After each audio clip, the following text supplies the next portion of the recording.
Bonjour avec vous Esma. Aujourd'hui on se retrouve dans une nouvelle vidéo. On va voir quelques problèmes que vous pouvez rencontrer pendant la conception des cas de test. Là j'ai eu cette question par rapport à la conception de test. La personne me demande comme quoi il souhaite avoir un scénario pour la création de devis habitation. Et là, moi, pour juste comme ça de créer un cas de test de devis d'habitation, j'ai besoin des éléments. Quand j'ai dit les éléments, c'est tout simplement le besoin rédigé par le business analyst, la MOA ou le product owner, selon la nomination au niveau de votre société. La personne, il m'a envoyé le contexte suite à une évolution des lois. On souhaite faire évoluer les produits auto, habitation, jeunes et enfants. Dans ce contexte, les mentions légales sur les contrats doivent changer. Sachant qu'un contrat dépend d'une AN et d'un devis, on prend les cas de devis, on souhaite effectuer des tests sur les créations des différents devis qui existent dans le métier. Là, avec ce contexte, on peut dire c'est juste une introduction par rapport aux besoins. Mais là, si je souhaite créer un cas de test, par exemple pour savoir les mentions légales, j'ai pas assez d'informations parce que je ne sais pas actuellement c'est quoi la mention légale que je dois trouver au niveau des documents ou au niveau des pages web. Qu'est-ce que le texte qui doit être mentionné il n'est pas mentionné. Dans ce cas, je ne peux pas créer un cas de test avec l'ensemble des détails. Parce que lorsqu'on crée un cas de test, j'ai créé un exemple pour vous, mais je vais vous montrer. Lorsqu'on crée un exemple, un cas de test, j'ai besoin de la description. Ici, on a mis juste la référence du cas de test, ça se peut le numéro, un ID, comme vous voulez. Ici, j'ai mis le titre, par exemple, contrôle la mention légale pour la partie auto, parce que j'ai vu ici, il a mis auto, habitation, jeunes et enfants. Moi, j'ai choisi, par exemple, auto et enfants. Et c'était mentionné, par exemple, se connecter au site, cliquer sur l'onglet auto, vérifier la mention légale en bas de la page. J'ai fait la même chose, juste copier-coller, je changeais auto par enfant. Et par la suite ici, vous devez trouver ici au niveau de résultats souhaités, je dois savoir, lorsque je dois concevoir le cas de test, je dois noter les mentions légales que je dois trouver. Le changement, par exemple, entre la page précédente et la page actuelle, qu'est-ce que je dois trouver comme changement? Comment je peux prouver qu'il y a un changement? Est-ce qu'il y a une régression? Est-ce qu'il n'y avait pas de changement? Tout ça, je dois le noter au niveau de résultats souhaités.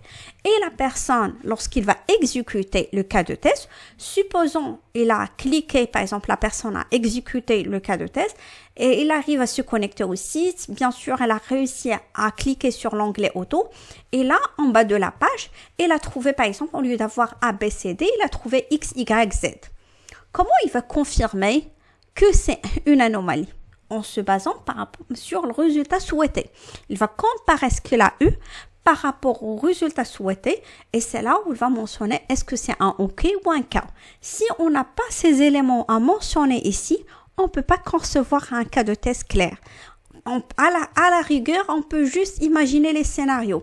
Le scénario, on peut dire, voilà, un cas de test pour contrôler mention légale pour auto, mention légale pour enfant.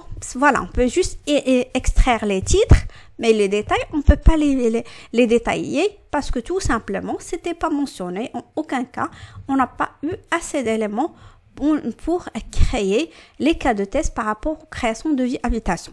Ce que je vous recommande, lorsque vous avez ce genre de problème, c'est pas de votre faute. Vous dites pas que je ne maîtrise pas la conception, j'ai peur de demander, de poser des questions, mais pour vous c'est pas clair. Il faut informer le business analyst. C'est pas clair, j'ai besoin de plus d'éléments et par la suite vous pouvez soit communiquer par mail, soit via Teams, soit réunion, échanger avec le business analyst, qu'il vous donne le besoin clair et par la suite en se basant sur ce besoin, vous pouvez découper le besoin à des cas de test selon le contexte du projet. Ça se peut que vous allez rédiger 3 cas de test, comme ça se peut que vous allez écrire des trentaines de cas de test.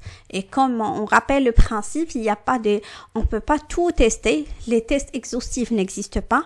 Du coup, on va essayer juste de sécuriser le périmètre, les points qu'on juge importants, s'assurer que comme ce sont par exemple des évolutions de loi, impérativement, on doit les trouver au niveau de documents. Dans ce cas, on doit préciser dans quel document on doit trouver cette mention légale et c'est quel est le texte qu'on doit le trouver. Et voilà, une fois que vous avez le texte, vous pouvez remplir ce champ et par la suite, bien sûr, si c'est pas dans l'onglet auto, bien sûr, vous devez télécharger un document. Lorsque vous cliquez sur auto, vous faites la simulation d'un devis et par la suite, c'est sur le devis où vous devez comparer. Dans ce cas, il faut juste rajouter d'autres étapes. Par exemple, cliquer sur onglet auto, remplir le formulaire, valider, recevoir par exemple un devis auto.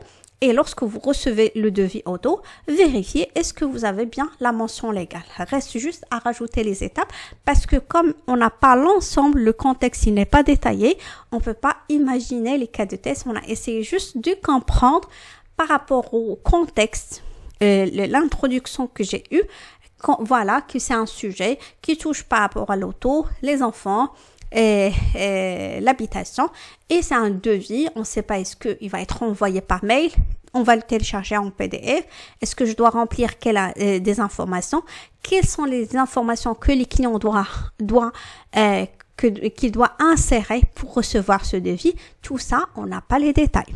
C'est pour cela, il faut contacter le business analyst, demander l'ensemble des informations et par la suite, vous pouvez créer vos cas de test.